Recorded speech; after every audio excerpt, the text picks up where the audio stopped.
Kalau di sana itu dari sini agak dekat sini. Dia jalurnya yang Kalau dan speed bisa toh? kenapa? Speed bisa toh? Bisa, dekat sekali. Oh, biarbot saja. Baru dia arus itu cuma di tengah begini. Yang lain tanusan begini. Lain apa tanusan di tengah. Bisa. Masalahnya kan bukan itu sudah sana perempuan ini yang kata evakuasi. Iya, perempuan yang berkontak itu. Ya, Evakuasi ke sini. minimal 2 orang di sana dengan tua. Tali apa segala macam. Kita mulai dari sini.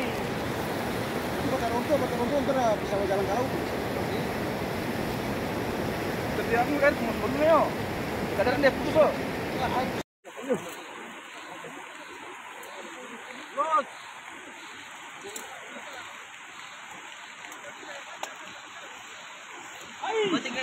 Benar, selamat sudah.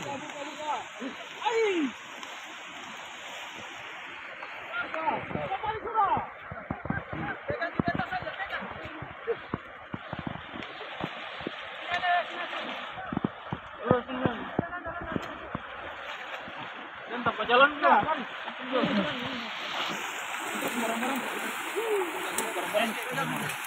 Atau bareng-bareng terus.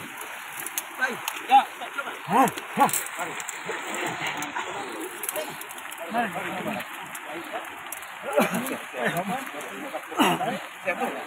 Ini Kapolsek nama. Ini Pacamat. Ini Camat ini.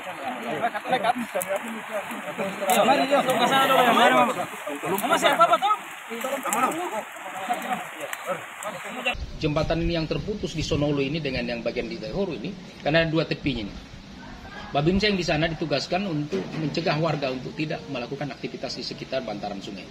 Nah, kemudian keesokan harinya ada lagi laporan masyarakat bahwa ada salah seorang ibu yang tidak kembali ke rumah.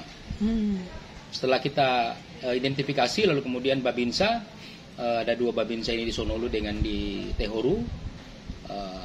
Dua-duanya ini mencari informasi di tengah-tengah masyarakat.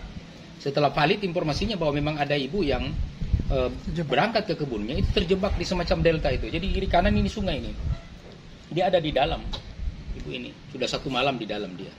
Lalu kemudian Babinsa bersama dengan masyarakat dan Babinkan Timas itu melaporkan kepada Dandim, lalu kemudian saya arahkan perhatikan betul faktor keamanan. Sedemikian keamanan bisa kita lakukan dan lakukan upaya untuk mengevakuasi warga karena kita juga berkoordinasi dengan bencana di kabupaten. Nah, pada sekitar jam 10 mereka sudah berhasil menyeberang tepi dekat dengan jauh yang di delta itu. Lalu kemudian mereka mulai masuk setelah tali diikat oleh Babinsa di dalam bersama dengan warga, maka yang lain bisa mengikuti tali itu untuk melakukan evakuasi.